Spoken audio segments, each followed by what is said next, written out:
Hello. Hello. We are back with a new kind of series, something that we're really excited to do. It's about books. Books, baby. We're readers. If you can't tell, I'm wearing glasses this video. I was a huge reader when I was a kid, and for about a decade, I kind of got away from it. The last couple of years, I've really picked it back up, and Carla has as well. This is the books we've read for July. Let's get into it. Woo!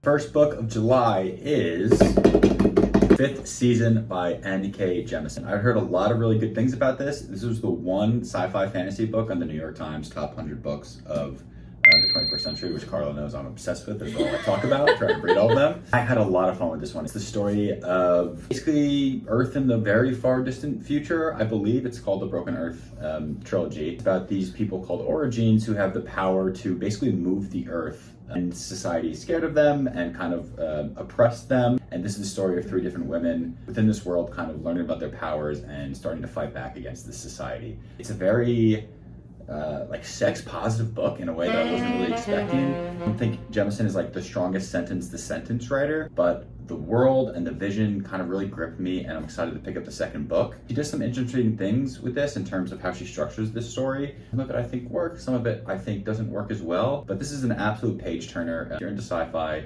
fantasy, kind of women-led fiction, and just a really well built out sci-fi world, definitely recommend. I give it 4 to 5 stars. And this is a keeper. This is a keeper. This is going on the shelf. The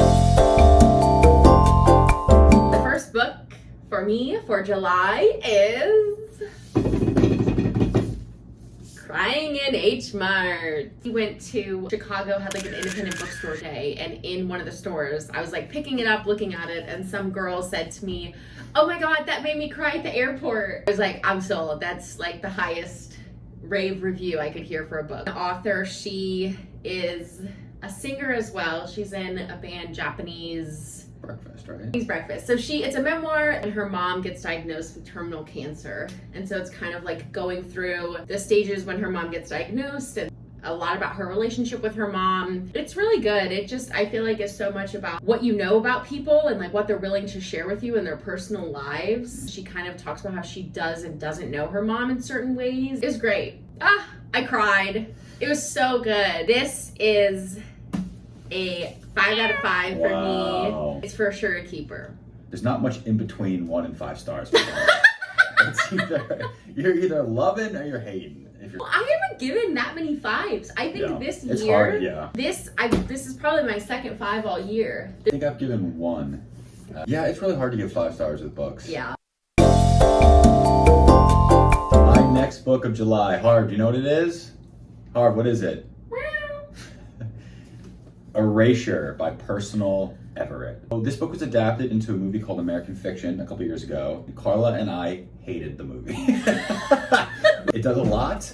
There's a lot going on in the movie, and there's a lot going on in this book, but I think it works much better in this format. Everett's kind of having a moment right now. His book, James, I think just won the Pulitzer. So he's really blown up. He's published a ton of works, but he's really kind of he's now in the kind of American spotlight. This is a really good introduction to him. I read one of his books called The Trees, which I also enjoyed, but I didn't think it was as good as this. This book is about the loneliest monk. He's a writer who's kind of frustrated with how black writers in America are pigeonholed in terms of what they can write about, what white audiences want from them. As a response, he kind of writes a book criticizing or kind of buying into black stereotypes, and much to his chagrin, that book blows up. It's kind of him struggling with that.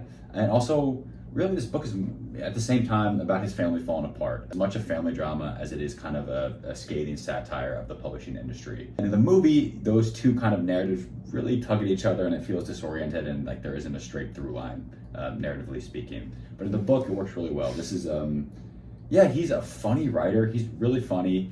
Sometimes his work feels a little light to me for some reason, just the way that he writes. I kind of sometimes wish there was more like a weightiness to it. I'm not really sure how to articulate it, but every time I read something by him, I know it's going to be fun. It's going to have an interesting take on some subject matter, and he's someone who, from book to book, like he really changes. He's a bit of a chameleon. You never kind of get the same thing. It was also on the New York Times top 100 books for the 21st century.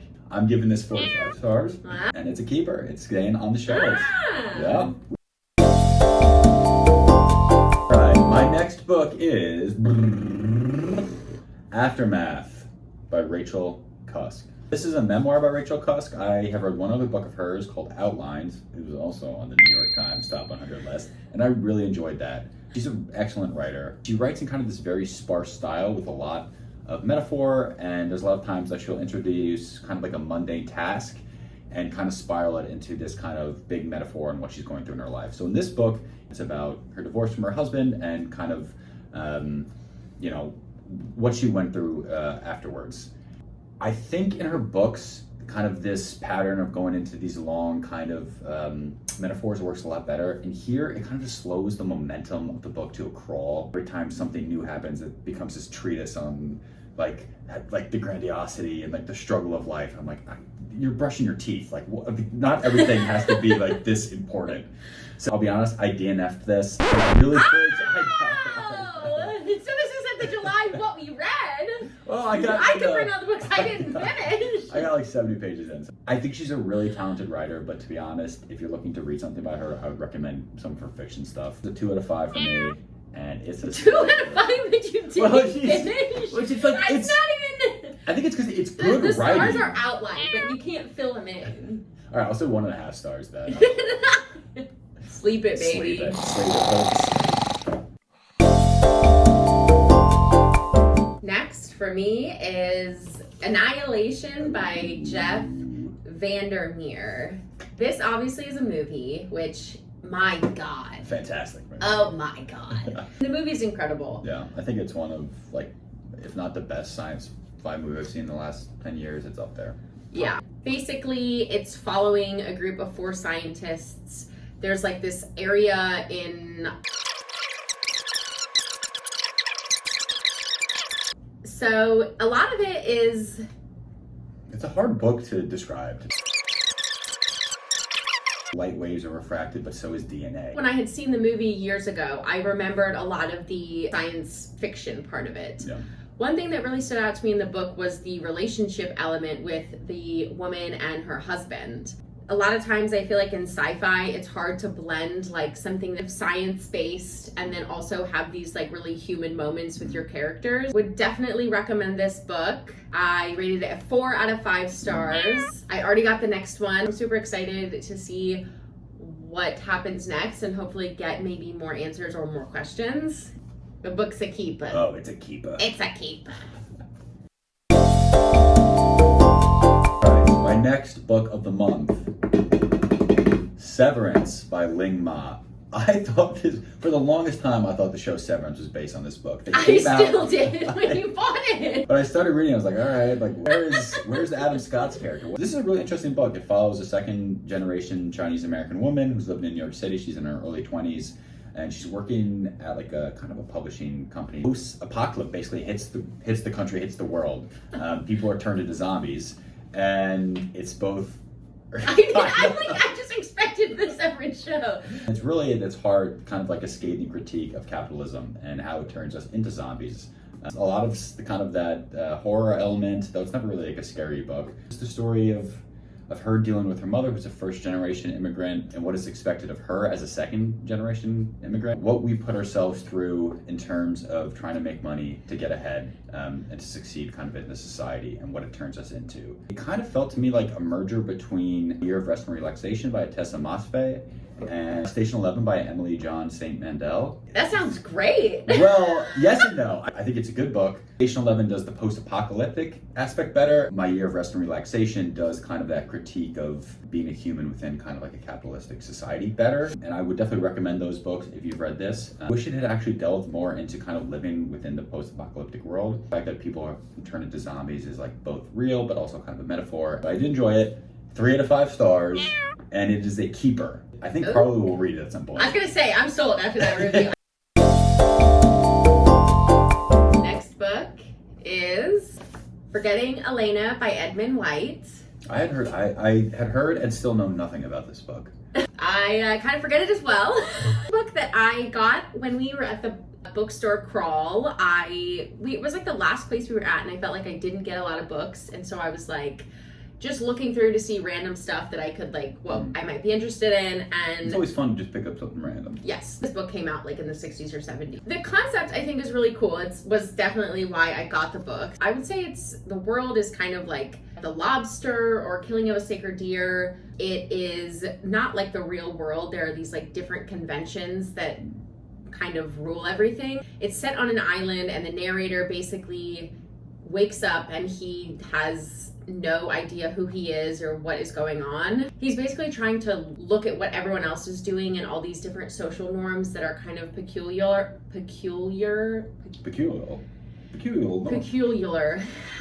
Oh my god. Forgetting Elena, more like I forgot the plot. Wow. I don't know what the book was about. Would I recommend it to someone? No. Do I want someone to read it simply so I can maybe have someone explain it to me? Yes. It's clearly like a parable, or like there's some sort of other meanings to it, but I don't know what they are. I thought it was well written. It was a really cool world and a cool thing, but I just also, there's not really anything that happens. You're just following the guy throughout like these various social encounters. Maybe if someone has read it, let me know what it's about. Or maybe I need to go find a YouTube that has this. 1 out of 5 stars. This is a sleeper. Put it to sleep. Put it to sleep. Our next book is Cloud Atlas by David Mitchell. I will say, I hate the cover of this book. It's from the movie. This was also on the New York Times top 100 books of the 21st century. Snob. Yeah, I know, such a little schnab. This is a really hard book to describe. Basically, 6 interconnected stories ranging from like the 19th century colonial times to like the very distant future. It's sci-fi, it's fantasy, it's like a Russian nesting doll of a book where it's a story within a story within a story within a story. I think this book is trying to explore how human behavior repeats itself throughout time. Kind of the central question of the book is, how should we act as human beings for the betterment of ourselves, our species, and the planet?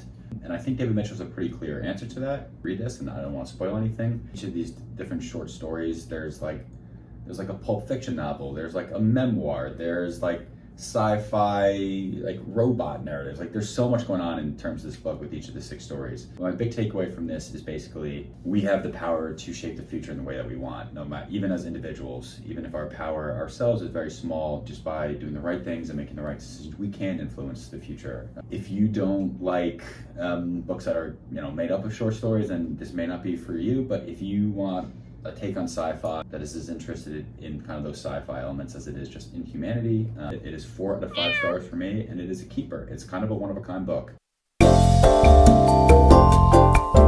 So the last book for July is one that we both read. The Troop by Nick Cutter. Woo. So this was a book for our book club, so that's why we both read it. It's a horror novel, and it's following a Boy Scout troop of 5 boys And their scoutmaster. It takes place in Canada. They're going camping on this island for a weekend trip. It all kind of unravels when there is a man that comes on the island. When they first encounter him, they see that he's sick, but they're not really sure what is going on. He's